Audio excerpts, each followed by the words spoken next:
नमस्कार दोस्तों हम लोग यहाँ पर कॉन्स्टिट्यूशन पढ़ रहे हैं जो कि आपके जितने भी सेंटर या स्टेट के कॉम्पिटिटिव एग्ज़ाम होते हैं उनके पॉइंट ऑफ व्यू से तो इम्पोर्टेंट है ही। साथ में ऐसे लोग जो सिर्फ नॉलेज ज्ञान या अपने अधिकार जानने के लिए इसको देख रहे हैं उनके लिए भी बहुत इम्पोर्टेंट है। तो जुड़े रहिए मेरे साथ स्टडी विथ महेश। तो कॉन्स्टिट्यूशन में हम लोग फंडामेंटल राइट्स पढ़ रहे हैं, मौलिक अधिकार पढ़ रहे हैं, बेसिक राइट्स पढ़ रहे हैं जो कि भाग 3 अनुच्छेद 12 से 35 के बीच में आते हैं।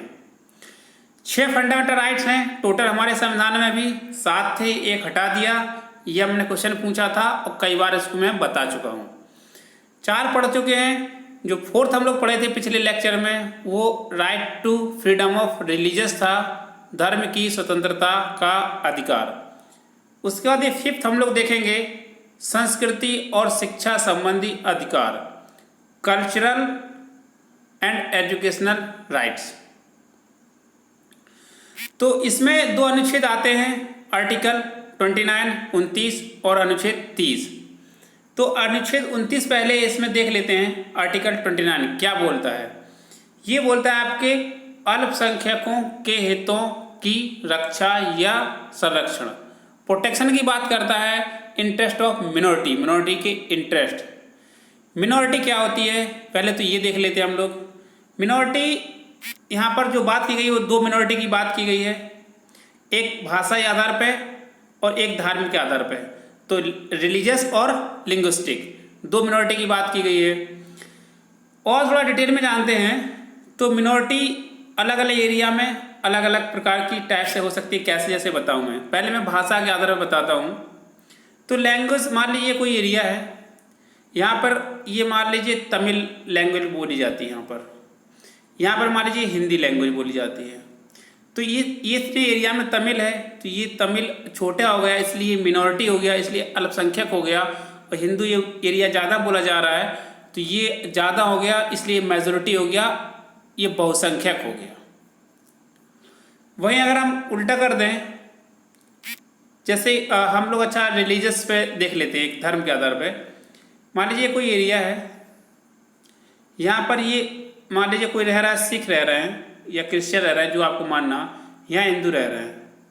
तो इस एरिया में क्या होगा, ये सिख मिनॉरिटी में हो गया है, अल्पसंख्यक हो गया, और हिंदू मेजॉरिटी में हो गया, बहुसंख्यक हो गया, क्योंकि ये एरिया ज़्यादा है।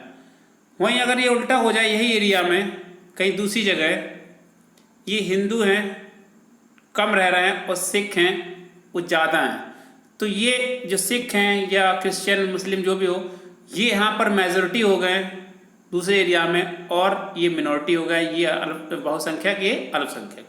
तो ये अकॉर्डिंग टू एरिया रीजन और कहाँ उसकी क्या लैंग्वेज है, कौन से धर्म के लोग वहाँ रह रहे हैं, वो चेंज होता रहता है मेजॉरिटी और मिनॉरिटी वाला। लेकिन अगर टोटल इंडिया की हम बात करें तो टोटल इंडिया में मिनॉरिटी में दूसरी कम्युनिटी आती है, मेजॉरिटी में हिंदू आते हैं क्योंकि हिंदू ज़्यादा हैं, जबकि अलग अलग कंट्री में अलग अलग अपना वो है। तो ये होगा आपका मिनॉरिटी का या अल्पसंख्यक का, जो दोनों की बात करता है आपका, एक तो रिलीजियस और दूसरा लिंग्विस्टिक।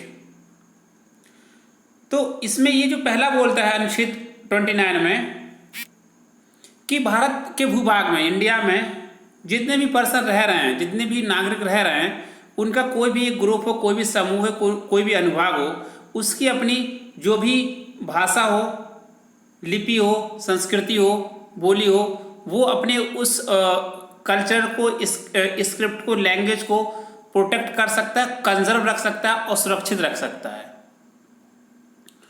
तो ये आर्टिकल 29 का फर्स्ट ये चीज़ बोलता है कि उनको सुरक्षित रखने का अधिकार है।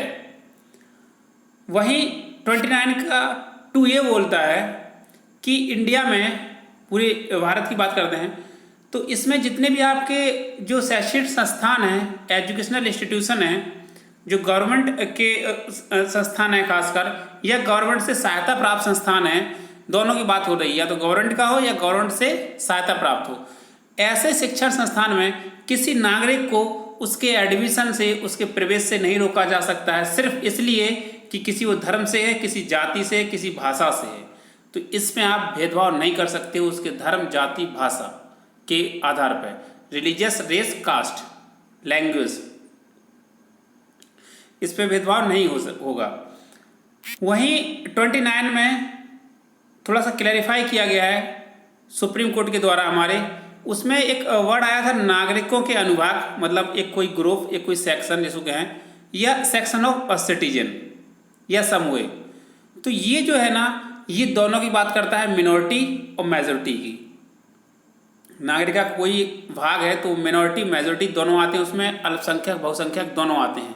तो ये 29 जो अनुच्छेद है वो दोनों की बात करता है, मिनॉरिटी, मेजॉरिटी, अल्पसंख्यक और बहुसंख्यक दोनों की बात करता है।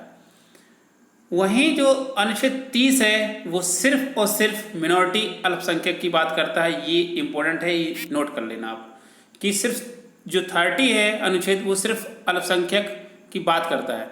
तो क्या बोलता है 30 या 30 अनुच्छेद? वो ये बोलता है शिक्षा संस्थानों की स्थापना और उनका प्रशासन करने का अल्पसंख्यक वर्गों का अधिकार है। तो अल्पसंख्यक वर्ग अपने हिसाब से शिक्षा संस्थान बना सकते हैं और उनकी एडमिनिस्ट्रेशन कर सकते हैं, उनका प्रशासन कर सकते हैं। ये आपका 30 बोलता है। और 29 वाले में एडमिशन था, ये ध्यान रखना, और वो सभी नागरिकों के लिए था, मिनॉरिटी और मेजॉरिटी, अल्पसंख्यक बहुसंख्यक। यहाँ अल्पसंख्यकों के शिक्षा संस्थान बनाना और उनको मैनेजमेंट करना, उनका प्रशासन चलाने की बात सिर्फ हो रही है। इसमें क्या क्या आ सकता है ये देख लेते हैं। अपने रुचि का जो जिसको अच्छा लगे उनको वैसे शिक्षा संस्थान, एजुकेशनल इंस्टीट्यूशन बना सकते हैं और प्रशासन कर सकते हैं। मिनॉरिटी का ये पूरा अधिकार है, उनका फंडामेंटल राइट्स है, ये उनसे कोई नहीं छीन सकता है।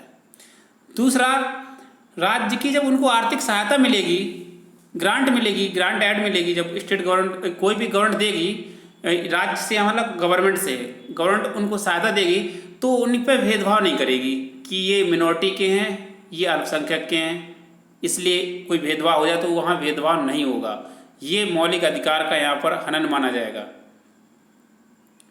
तीसरी चीज़ ये है कि जो अल्पसंख्यक हैं उनको यह अधिकार है कि अपने बच्चों को जिस भाषा में चाहें वो उस भाषा में शिक्षा दे सकते हैं, वो उनका अधिकार है। तो किसी भी लैंग्वेज में वो अपने बच्चों को एजुकेट कर सकते हैं, एजुकेशन दे सकते हैं, ये उनका अधिकार है।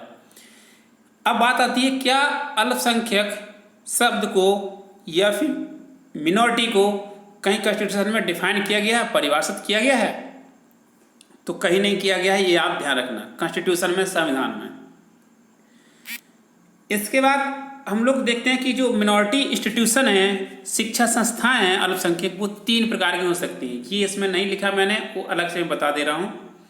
पहली, ऐसी शिक्षा संस्थान जो राज्य द्वारा स्थापित किया जाए या आर्थिक सहायता प्राप्त हो और मान्यता, दोनों।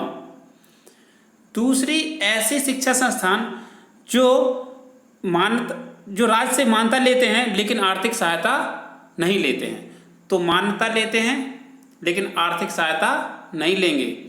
तीसरी, ऐसी जो ना मान्यता लेंगे ना आर्थिक सहायता लेंगे।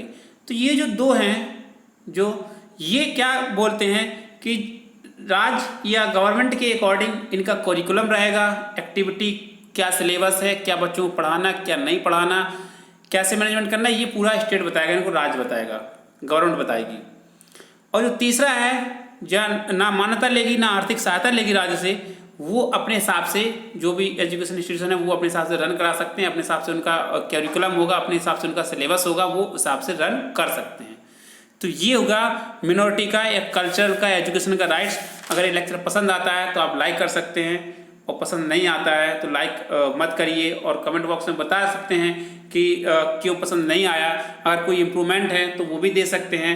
लाइक के अलावा आप सब्सक्राइब कर लीजिए और बेल आइकन दबा लीजिए, जिससे आपको नोटिफिकेशन मिलता रहे जब भी वीडियो आए तब।